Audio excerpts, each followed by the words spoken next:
మహాభారతం అనగానే గుర్తొచ్చేది కౌరవులు పాండవుల మధ్య జరిగిన కురుక్షేత్ర మహాసంగ్రామం. 18 రోజుల పాటు సాగిన ఈ యుద్ధాన్ని భారత ఇతిహాసాల్లోని అత్యంత విధ్వంసకరమైన యుద్ధంగా వర్ణిస్తారు. రాజ్యాధికారం కోసం జరిగిన ఈ యుద్ధంలో ఎన్నో లక్షల మంది సైనికులు ప్రాణాలు కోల్పోయారు. ఎంతో జంతుజాలం మరణించింది. అపారమైన ఆస్తి నష్టం సంభవించింది. ఇక చాలామంది ఈ కురుక్షేత్ర యుద్ధంతో మహాభారతం ముగిసిపోయిందని అనుకుంటూ ఉంటారు. కానీ ఆ తర్వాత కూడా కురువంశ పాలన కొనసాగింది. ఈ నేపథ్యంలో కురుక్షేత్రం తర్వాత ప్రాణాలతో మిగిలిన వారు ఎవరు ఇప్పుడు తెలుసుకుందాం ఈ వీడియోలో. వీడియో ఇంట్రెస్టింగ్గా ఉండిపోతుంది, లాస్ట్ వరకు చూడండి. పాండవులు 13 ఏళ్ల అరణ్యవాసం, 1 ఏడాది అజ్ఞాతవాసం పూర్తి చేసుకున్న తర్వాత తిరిగి తమ రాజ్యాన్ని పొందేందుకు తమ సోదరులైన కౌరవులతో యుద్ధం చేశారు.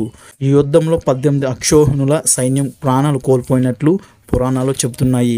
అంటే దాదాపు 19,68,300 మందికి పైగా సైనికులు మరణించారు. సాధారణ సైనికులే కాదు, అతిరథ మహారథులు కూడా చనిపోయారు. కౌరవుల పక్షాన ఉన్న వారంతా దాదాపు మరణించారు. పాండవుల పక్షం కూడా అంతే మేర నష్టపోయింది. ఇక 18 రోజుల తర్వాత ముగిసిన ఈ యుద్ధంలో కేవలం 10 మంది మాత్రమే ప్రాణాలతో మిగిలారు. అది కూడా పంచపాండవులైన ధర్మరాజు, భీముడు, అర్జునుడు, నకుల సహదేవులతో పాటు శ్రీకృష్ణుడు, సాత్యకి, అశ్వత్థామ, కృపాచార్యుడు, కృతావర్మ.